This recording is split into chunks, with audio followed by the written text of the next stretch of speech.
Hey, welcome back to this special Kearsarge Boys Lacrosse episode of YCN Sports Wrap. Thanks for sticking with us.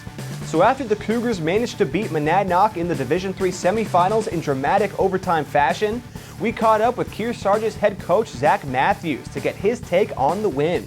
Let's listen in.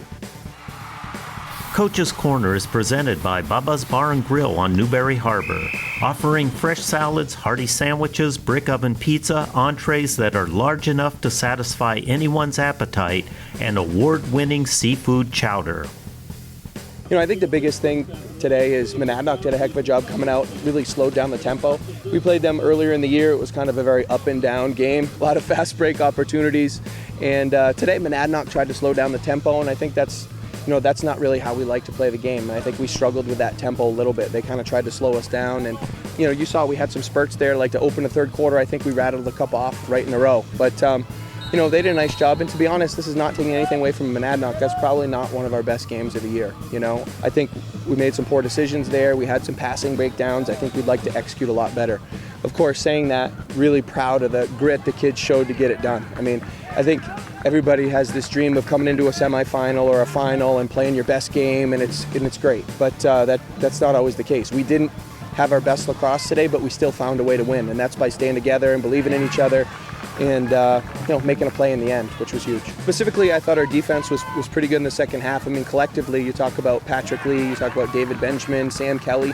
I thought they really did a nice job in the second half, tightening some things up that I didn't like in the first half. Jacob Arnold had some key saves. They obviously had a couple pipes, and we did too. But, and then obviously, Justin Norris is a big player for us. The biggest thing I can say about that kid is every week we go into a game, he's a marked man. The other team talks about him. He's the first guy in the conversation. Stop this guy, stop this guy, stop this guy. He had, 4 goals today or whatever it was. He had 5 in the last round. He's a big part of what we do. Problem is, for our team, we have to realize it's about us collectively as a group. And I think sometimes when you have a special player like that, you can develop some bad habits and kind of just watch him go.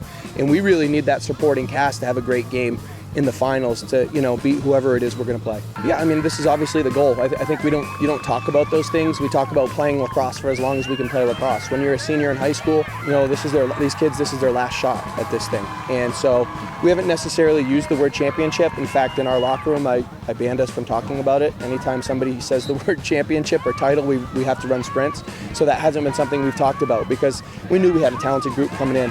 Taking over this program when these kids were sophomores, it was building confidence. It was building towards something greater, and I think we've taken a step every year. When they were sophomores, we lost to Hopkinton in the quarterfinals. Last year, we got a 2 seed, but we got upset in the quarterfinals.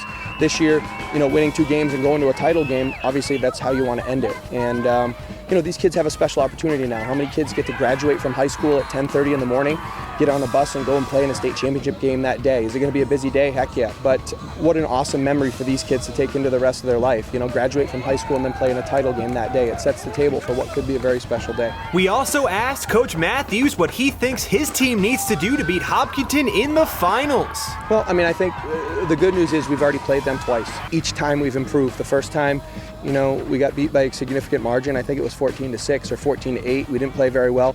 Second time, we took a 7-4 lead going into the fourth quarter, and to be honest, we got a little tight and didn't finish, and they beat us in overtime. So I don't think it's an issue where our kids are wondering if they can beat this team. Our kids, to be honest, have been hoping for another opportunity to play this team. That last loss to them in the regular season in overtime stung, okay? And our kids have talked about getting another shot at these guys. I hope they do win. I think our kids hope they win.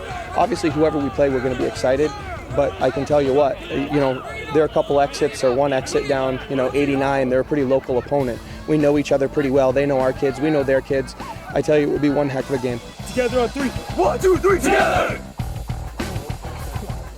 Thanks for talking with us, Coach Matthews, and congratulations on making it to the Division III finals after falling in the quarters the last 2 years.